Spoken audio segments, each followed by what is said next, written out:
মাছের ঝোল ভাত খেতে বেশ ভালো লাগে। সে যে কোনো মাছ হোক না কেন, মাছ খুবই পছন্দ করি।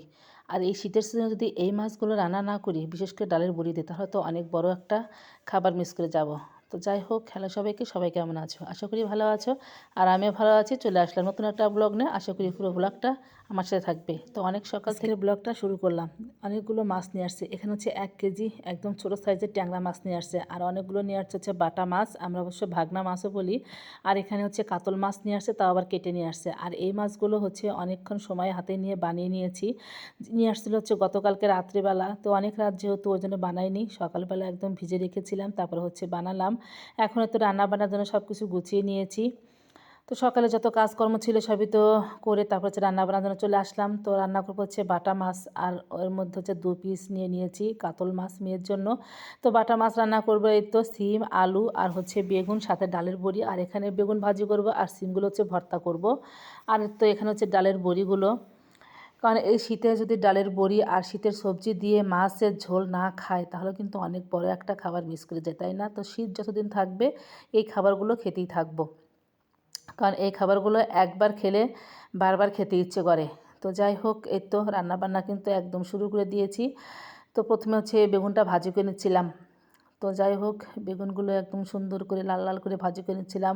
শীতের সিজনে এই বেগুন ভাজি খাওয়া একটা মজার ব্যাপার, তাই না? গরম গরম ভাতের সাথে বেগুন ভাজি, আর এর সাথে যদি ঘি থাকে তাহলে তার কোনো কথাই নেই, অন্য আর কোনো কিছুই লাগে না। তো যাই হোক, যেহেতু আজকে মাছের ঝোল ভাত রান্না করব, আর এই মাছগুলো ভাজতেও খুব একটা সময় লাগে না, তাই না?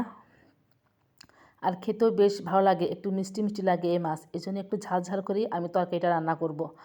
আর এই মাছ বেশ ধরতে গেলে অনেক দিন পরই খাচ্ছি, অনেক দিন হলোই নিয়ে আসা হয় না। তো গতকালকে যেহেতু ওর বাবা বলছে যে এই মাছ নিয়ে আসবে, তো আমি আর না করিনি, কারণ এই মাছটা খেতে বেশ ভালো লাগে, বিশেষ করে শীতের সিজনে বেশি ভালো লাগে। আলু, বেগুন আর সিম দিয়ে রান্না করলে কিন্তু বেশ খেতে ভালো লাগে। তো যাই হোক, মাছগুলো একের পর এক সবগুলোই ভাজি করে নিচ্ছিলাম।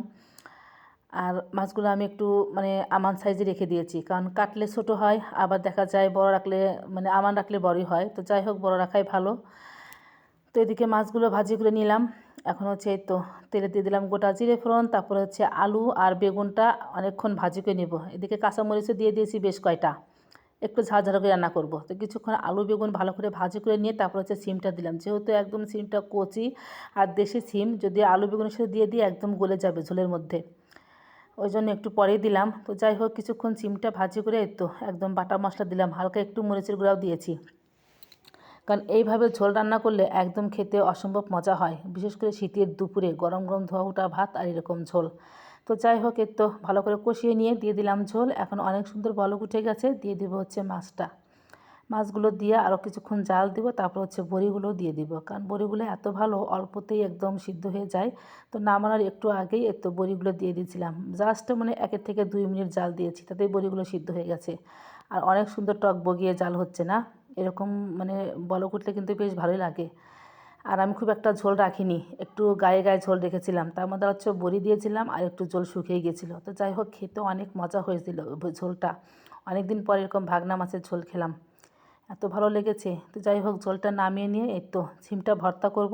প্রথমে হচ্ছে কড়াই একটু তেল দিয়ে, তারপর দিয়ে দিয়েছি কাঁচা রসুন আর পেঁয়াজ কুচি দিয়ে, তারপর 4-5 দিয়ে সিমটা আর বেশ কয়েকটা কাঁচামরিচ দিয়েছিলাম, দিয়ে হালকা একটু জল দিয়ে ঢেকেছিলাম। এখন অনেক সুন্দর সুসিদ্ধ হয়ে গেছে, এখন ভর্তাটা রেডি করে নিয়েছি। তো রান্নাবান্না যেহেতু হয়ে গেছে, তোমার সাথে একটু ঝোলের কালারটাও শেয়ার করে নিই। দেখো অসাধারণ হয়েছে একদম ঝোলের কালারটা, আর খেতেও অনেক ভালো লেগেছে। আসলে না, শীতের দিন হচ্ছে খাওয়ার সুখ, যেটা গরমের সময় পাওয়া যায় না। যে কোনো সবজি, যে কোনো মাছ দিয়ে রান্নাবান্না করলে অনেক মজা হয়। আর এখানে হচ্ছে সিম ভর্তা, সেটা যে হয়েছিল একদম অসাধারণ গরম ভাতের সাথে। আর এই ভর্তাতে দিয়েছিলাম একটুখানি ধনিয়া পাতা, আরও মজা হয়েছিল। তো যাই হোক, আজকের ভিডিওটা এই পর্যন্তই।